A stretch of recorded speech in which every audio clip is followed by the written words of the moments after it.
কার দোষে হারল তৃণমূল? এই প্রশ্নের উত্তরে তৃণমূলের নেতাদেরই রীতিমতন দলেরই নেতৃত্বের দিকে আঙুল তুলতে দেখা যাচ্ছে।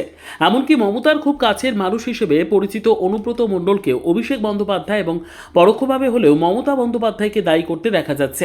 দলটা খুব কষ্ট করে এনেছিলাম, সিপিএমকে তাড়িয়েছিলাম। তার দলটা কি করে চলে গেল, কার জন্য চলে গেল? আমি অন্য কাউকে কিন্তু দায়ী করব না, আমি মমতা ব্যানার্জিকে দায়ী করব। মমতা ব্যানার্জি জেগে ঘুমোলে কি আর সারা পাওয়া যায়? কেন মমতা ব্যানার্জি দলটা এই অবস্থা করলো, যে দলের সুপ্রিমো ছিল? শুধু অনুব্রত মণ্ডল নন, পাশাপাশি তৃণমূলের অধিকাংশ নেতাদেরও একই সুরে গান গাইতে দেখা যাচ্ছে। এমনকি এরই পরিপ্রেক্ষিতে তৃণমূলের বিধায়ক থেকে শুরু করে সাংসদদের বড় অংশকে অন্য শিবিরে যোগ দিতেও দেখা যাচ্ছে। আর সেই ঘটনায় এবার মুখ খুলতে দেখা গেল খোদ প্রাক্তন মুখ্যমন্ত্রী মমতা বন্দ্যোপাধ্যায়ের মামাকে।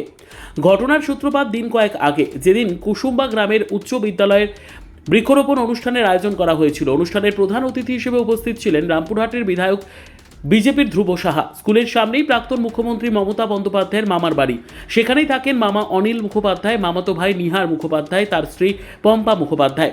বাড়ির সামনে ছাত্রছাত্রীদের জাঁকজমক অনুষ্ঠান দেখে বাড়ির চার দেওয়ালের মধ্যে নিজেকে আবদ্ধ রাখতে পারেননি অনিলবাবু। ফলে সারাক্ষণ বাড়ির বাইরে দরজায় দাঁড়িয়েছিলেন তিনি। এদিকে অনুষ্ঠান শেষে বাড়ি ফেরার পথে প্রাক্তন মুখ্যমন্ত্রীর মামাকে দাঁড়িয়ে থাকতে দেখে জোরাত করে এগিয়ে যান রামপুরহাটের বিধায়ক বিজেপির ধ্রুব সাহা। এরপরই পায়ে হাত ছুঁয়ে প্রণাম করে আশীর্বাদ প্রার্থনা করেন। আলাপচারিতায় ধ্রুব সাহা নিজের পরিচয় দিয়ে অনিলবাবুর শরীরের খোঁজ নেন। সমস্ত রকম সহযোগিতার আশ্বাস দেন ধ্রুব সাহা। অনিলবাবুও ধ্রুব সাহার মাথায় হাত রেখে মানুষের স্বার্থে কাজ করার পরামর্শ দেন। আমি তো এদিকে বারামপুর যাই, আপনার সঙ্গে দেখা হয় না। আপনি ভালো আছেন? কি অসুবিধা হচ্ছে?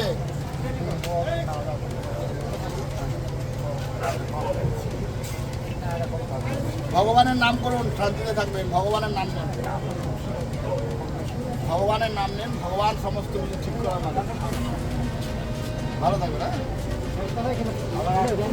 আসো।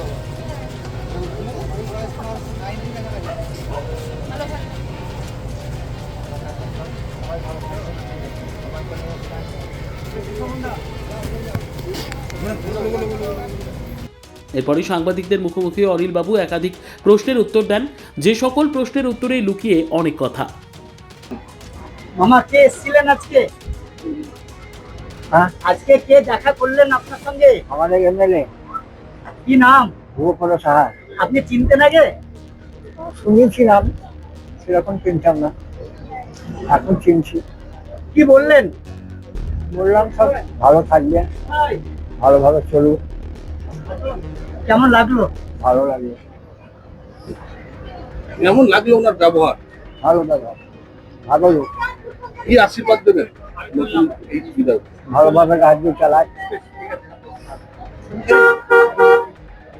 তৃণমূল 15 বছর ক্ষমতায় ছিল, যে রাজ্য সরকারের মুখ্যমন্ত্রী ছিলেন আপনার ভাগ্নি, এখন ক্ষমতায় নেই, কেমন লাগে? হেরে গিয়েছে, লোকে ভোট দেয়নি, হেরে গিয়েছে, ঠিকই আছে। এরা 5 বছর চালাক, ভালোভাবে চালালে আবার এরাই হবে। কার ভুলে হেরে গেল? ভুলই তো, ওদের ভুলেই হেরে গেছে, নেতা নেত্রীদের ভুলেই হেরেছে। এখন তৃণমূল ভাগ হয়ে গিয়েছে, ঋতব্রত আর এদিকে মমতা ব্যানার্জি। আপনি কোন দলকে সাপোর্ট করবেন? এই কথা বলা খুব মুশকিল। ঋতব্রত অনুব্রত মণ্ডল বলছে অভিষেক ব্যানার্জি, যে আপনার নাতি, তার সঙ্গে তার কাছে হাঁটতে হলো, তার জন্য দলের এই অবস্থা। বলছি, সবই শুনছি, সব তো শুনছি, দেখছি, যে যা বলছে সব শুনতে হচ্ছে। আমাদের কি বলার আছে? ওরা সামান্য লোক। অভিষেক কি দায়ী তৃণমূল শেষ হওয়ার জন্য? আমি বলতে পারছি না কে দায়ী, কে মানে ভুল করছে, এইসব কথা বলি আমরা কি অত বড় জিনিস বলতে পারবো না। আপনি কি চান মমতা ব্যানার্জি আবার মুখ্যমন্ত্রী হোক? নিশ্চয়ই, যদি লোকে ভোট দেয় নিশ্চয়ই হবে। জনসাধারণের উপর নির্ভর করে। আপনার সঙ্গে কথা হয়েছে সরকার চলে যাওয়ার পর? না, আপনি যান এখন কালীঘাট? আমার যাওয়ার স্বপ্ন, আমি 3-4 বছর থেকে যেতে পারি না। আগামী দিনে যাবেন? না, আর যেতে পারি? 3-4 বছর থেকে যেতে পারি না, 3-4 বছর করে বাঁচবো? কথা হয়েছে ফোনে? না, আমি কথা বলি না।